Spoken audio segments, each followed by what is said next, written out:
याद रखिए, धर्म विरुद्ध कार्य से सदा अनर्थ ही उत्पन्न होगा।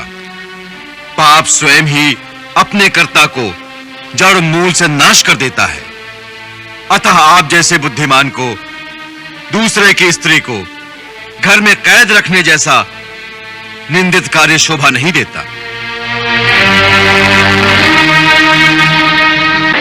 यही एक पाप आपकी समस्त शक्तियों और सोने के महलों समेत इस लंका का नाश कर देगा।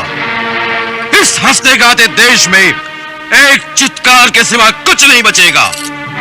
मृत आत्माओं को पानी पिलाने वाला भी कोई नहीं बचेगा। राक्षस कुल का ही हूं, परंतु श्री राम का भक्त हूं। क्या राक्षस जाति को श्री राम प्रभु की भक्ति का अधिकार नहीं है? उनकी भक्ति का अधिकार तो प्राणी मात्र को है। प्रभु अपने भक्तों में ऊंच नीच जाति पाति का भेद नहीं रखते। उनके निकट तो देव, दानव, मानव, यहां तक कि पशु पक्षियों में भी कोई भेद नहीं है।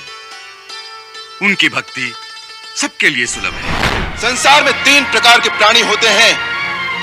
एक केवल कहते हैं, दूसरे कहते हैं और करते भी हैं, तीसरे केवल करते हैं, उसे बखानते नहीं।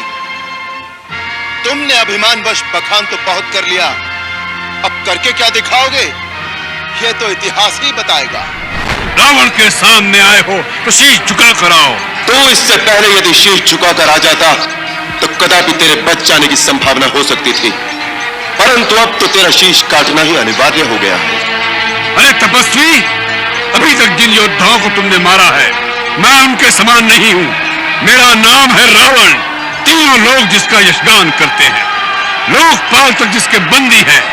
तो धर्म से भ्रष्ट हो गया हो, जिसने पाप करने का दृढ़ निश्चय कर लिया हो, ऐसे व्यक्ति का त्याग करने से मनुष्य उसी प्रकार सुखी होता है जैसे हाथ पर बैठे हुए विषैले सांप को त्याग देने से प्राणी निर्भय हो जाता है। जो दूसरों का धन लूटता है, जो पराई स्त्री पर हाथ डालता है, उस दुरात्मा को जलते हुए मकान की भांति त्याग देने योग्य बताया गया है। परस्वहरणे युक्तम परदाराभिमर्शकम त्याज्य महादुरात्मानम वेशम प्रज्वलितम। वैभव, शक्ति, संपत्ति के मोह में आकर जो स्त्री अपना पतिव्रत धर्म भूल जाए, उससे अधम और कोई नहीं हो सकता। मेरे लिए वो मेरे बनवासी वीर ही तीनों लोकों की संपत्ति से अधिक मूल्यवान है।